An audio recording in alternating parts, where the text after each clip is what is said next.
man de man Mamadou Sow laa tudd may directeur école Lansara bi maanaam li mën nañ ko tuddi sax delloo njukkal dafa liggéey ba retraité fii donc def liggéey bu rafet mucc ayib donc bu demee ba vraiment mu retraité équipe pédagogique bi man mi sama bopp CG parents d'élèves yi ñu ne donc kii fi jógee ak résultats yi mu fi bàyyi foog ñu defal ko sargal loolu rek moo waraloon journée tey bii nii.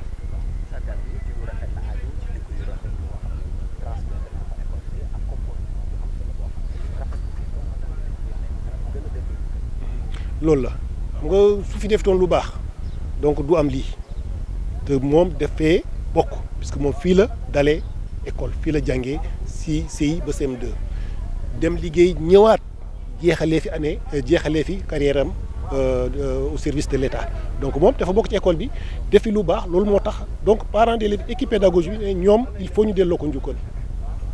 gannaaw loolu ñàkkul ni am na plaidoyer boo war a mën a def ci wàllu école bi ndax bu xoolee école boo xam ne mën nañoo jàpp ni màgget na loolu.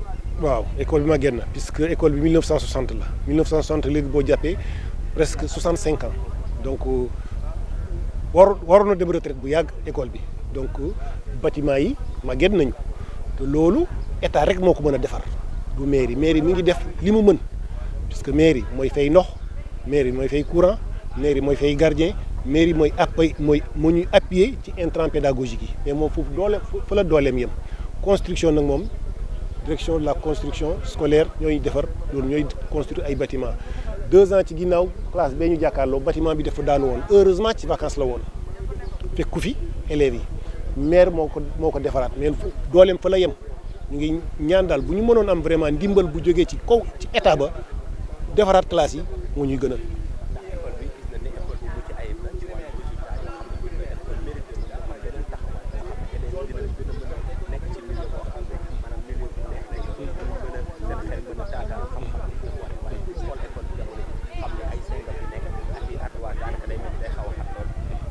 waaw gis nga école boo ko gisee ni mel nii donc xam ne environnement moo waral école puisque xale bi bu dee fi mu jëm gënul taar fi mu jógee këram donc xelam du fa dal du fa sawar di dem loolu moo tax d'abord dañu insister ci environnement école bi puisque loolu mooy tax xale bi sawar pour ñëw école pour jàngi donc loolu mooy tax résultat yu suivre macha allah alhamdulilah rabbil alamin donc école Lansara donc dafa bokk ci école yoo xam ne dañuy porter le taux de l'IEF vers le haut donc alhamdulilah donc vraiment loolu ci aussi macha allah donc am ci ay jàngalekat yoo xam ne macha allah dañoo xarañ xam seen liggéey donc résultats yi alhamdulilah ñoo ngi am résultats yu baax.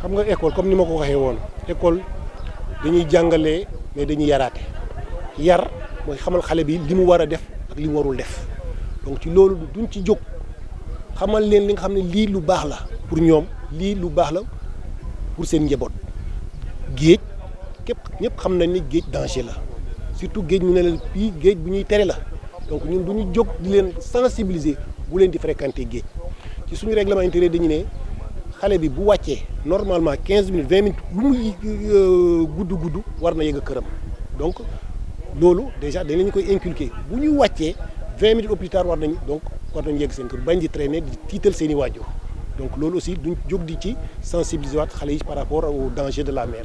Mamadou Sow, je suis le directeur de l'école élémentaire Lansara ex-école Pikine 6 de Pikine.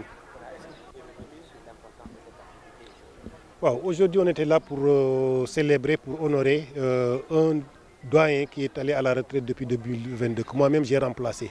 Donc après 6 années de loyaux services dans cette école, donc on a jugé aujourd'hui nécessaire de lui rendre un hommage. Donc c'est ce qui a valu donc cette journée qu'on a appelée journée Sargal doyen Badara Keïta. Doyen Badara Keïta, donc, comme je l'ai dit dans mon discours de bienvenue, c'est quelqu'un qui a fait ses unanimités d'abord ici à l'école 6. C'est ici qu'il a fait tout son cycle élémentaire. Après, donc, lorsqu'il a embrassé le métier d'enseignant, il est revenu ici pour être directeur de cette école en 2016. Donc, il a fait 6 ans et en 2022, donc, il est allé à la retraite. Machallah. En tout cas, l'école, bon, vous savez, une école, elle est reconnue à travers ses résultats. Donc depuis 2 ans, 3 ans, Machallah, l'école Lansara est au peloton de tête des écoles de l'IEF de Pikine. Donc ceci, c'est grâce au dynamisme des enseignants. C'est pour cela que donc vraiment, on touche du bois. Alhamdulillah Rabbil Alamin, les résultats suivent.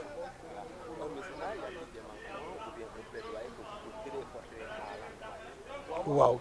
Puisque cette école, ici, il y a un plaidoyer, puisque c'est une vieille école. Elle date de 1960.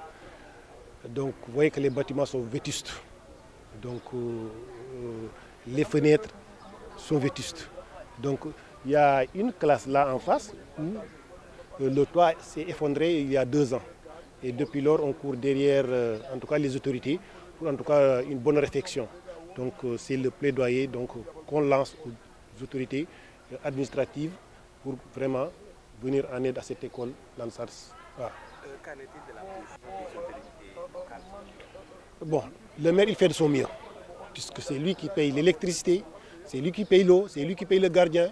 Bon, parfois, il nous appuie en intrant pédagogique, mais encore, je dis que ça se limite à là. C'est le niveau plus élevé qu'on doit penser à refaire cette école. C'est des bâtiments, donc ça dépasse la municipalité. Donc si vraiment la direction des constructions scolaires peut faire un acte, ce serait vraiment à saluer.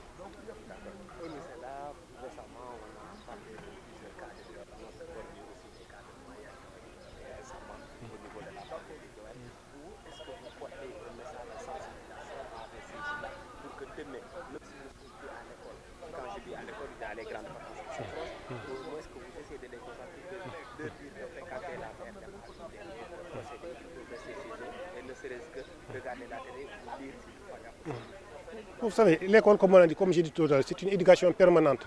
Donc on ne cesse de sensibiliser les enfants. Parce qu'on leur dit que quand vous quittez l'école, vous ne devez même pas traîner en route, puisque vous faites, douter vos parents. Si vos parents ne vous voient pas 10 minutes, 15 minutes après la descente, donc vous voyez ce que ça fait chez le parent. Il est inquiet, donc on leur sensibilise toujours par rapport à ça. Maintenant, la mer aussi, c'est dangereux, on ne cesse de leur dire. Donc ici vraiment à l'école élémentaire, on n'a pas encore ces cas-là, puisqu'on est très proche des enfants, on les sensibilise, on leur dit.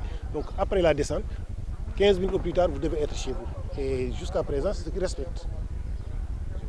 Merci monsieur, merci bien.